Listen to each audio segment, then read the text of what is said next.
SpringFest means more sun, more fun, and more free at Lowe's. Keep your yard in line with an additional free Ego 56-volt battery when you buy a select Ego mower, trimmer, or blower. Plus, keep landscaping fresh with Stay Green 1 cubic foot garden soil, 5 bags for $10. Our best lineup is here at Lowe's. Valid through 4/8 while supplies last. Selection varies by location. Soil offer excludes Alaska and Hawaii. Sunday morning.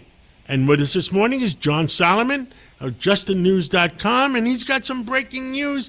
And John, I mean, there's a lot of revelations coming out, a lot of truth coming out. What the heck is going on? Oh, you aren't kidding. I think a lot of truth that was denied us for a long time is now coming front and center, and that's good for the country. It's good for getting it fixed, the things that we are concerned about, weaponization, foreign interference in our elections. The big revelation today is that the U.S. intelligence community, the National Security Agency, declassified some intercepts that show that in late 22, going into the 2024 election, as Joe Biden was ramping up his attacks on Donald Trump by trying to get him prosecuted, the Ukrainian government of President Zelensky was talking to USAID workers. That's the American Foreign Aid Agency, trying to route a large grant to Ukraine that would be routed through and back to the United States and then laundered into Joe Biden's campaign and the Democratic National Committee. Now, these are raw intercepts. They're of government officials that we monitor all the time inside the Ukrainian government. Sadly, even though it was an explosive revelation, it never got investigated at the time. But now Tulsi Gabbard has found out about these from a whistleblower. The initial intercepts have been declassified. We put them up for everybody to see. And there's now a full-scale investigation, beginning with asking USAID under Donald Trump to go back and see if they can find the emails and the grant, and did it happen? Was taxpayer money routed and laundered into a Democrat campaign? We don't know yet. We know they were discussing it. They had a plot. It was a fully formed plot, and a lot of detail to it. It's going to be this amount of money, this type of grant. These are the American companies that'll route the money when they get it. And there's going to be several subcontractors between. So the plot was fully developed when the NSA intercepted these conversations. But we don't know if it actually came to fruition, and that's where Tulsi Gabbard now is starting an investigation. I think that's the biggest and latest of a large series of declassifications recently that are giving us some sign of what's going on in the intelligence community. Some examples of turning the other way when a Democrat is accused of wrongdoing. Some examples of ignoring threats to our election system, like the Chinese hacking into certain voter registration databases in states. You see that politicization that John Ratcliffe says he's determined to stamp out, but in an earlier era, it does seem to have been very, very prevalent. I mean, did this always happen, John Solomon, or just in the last 10 years? I mean, I'm scratching my head. Yeah. I never would have imagined 12 years ago that you and I would ever have a conversation like Russia collusion, or a Ukraine intercept of a foreign power working with taxpayer workers to maybe put the thumb on the scale of an election. But what we've been through in the last 10 years seems to have exposed a cancer. Somewhere, it appears in the Obama timeframe, the intelligence community got stacked with partisans, not career intelligence people that just wanted to protect the country, but people who might use the tools of the intelligence community to further their political ideology or their party's interests. And I think that once those people got embedded, it set in motion a 10 to 12-year run of things that we're now seeing. Prosecutors spying on Congress. I mean, that's not even in doubt anymore after the Ron Johnson, Chuck Grassley documents last week. 14 members of Congress were being spied on. President Trump's chief of staff and his FBI director were being monitored by the FBI and their phone records taken. It looks like the worst moments of Watergate became not an abnormality, but a normality inside these agencies. And I think until, Reagan used to say, personnel is policy. Until these agencies are cleared of people who think that putting party before country is a good thing, we're going to have more of this. And until the people who did this are punished, there's no deterrence. And so I think the challenge for Donald Trump, you got to get some people punished. That seems to be underway in Florida now. And you've got to root out the people that did this, expose what they did, get right with it, and then create a new system for the future.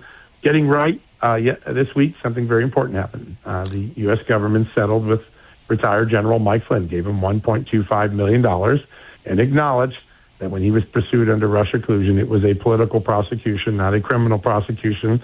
Those are little things, but they send big messages to the American people that we're starting to fix the system.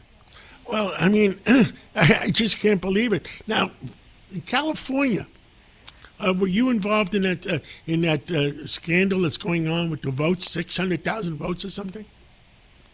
I haven't been able to dig all the way into that yet. I mean, I'm aware of the allegation.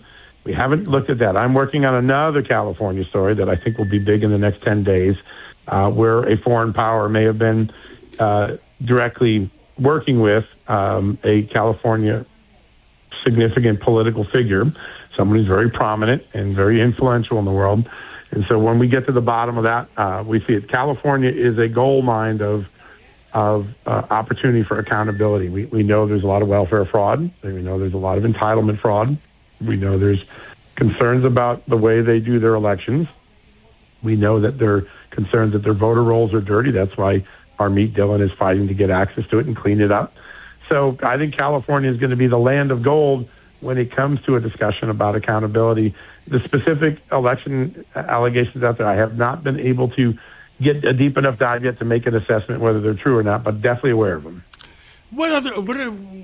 Sunday morning, what other things are troubling you that you're going to be looking into in the future? Yeah, that's a great question. I'm going to put a radar mark on one thing. I think we all should be keeping our eyes on the Miami U.S. Attorney. Jason Quinones has been given the task of looking at the decade of weaponization and figuring out what crimes committed and who should be prosecuted. And as that goes on, we continue to have new things sent his way. This week, the head of the Federal Housing and Finance Administration, Bill Pulte, sent 2 criminal referrals for New York's top cop, Letitia James, the Attorney General. He's going to get that case. That case alleges that she may have committed insurance fraud by filling out a false application for homeowners insurance. But all things are centering now down in one prosecutor. He's sort of going to be the government conduct prosecutor. And 2 things happened very quietly in Washington last week.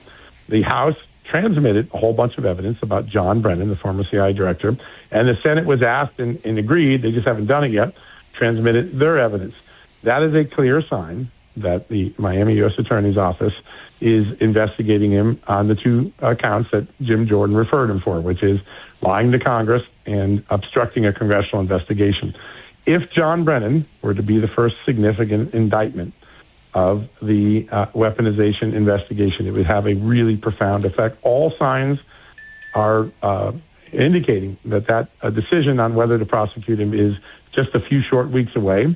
And I think that will be the moment where people who want accountability are going to have a moment of catharsis, and those who are trying to keep this covered up or think that it's a political retribution campaign, they're going to be pretty upset on the left when they see this. But I think that if I were going to put a circle on the map for anyone right now, it's Miami. I think that is the place where weaponization and criminality will be decided.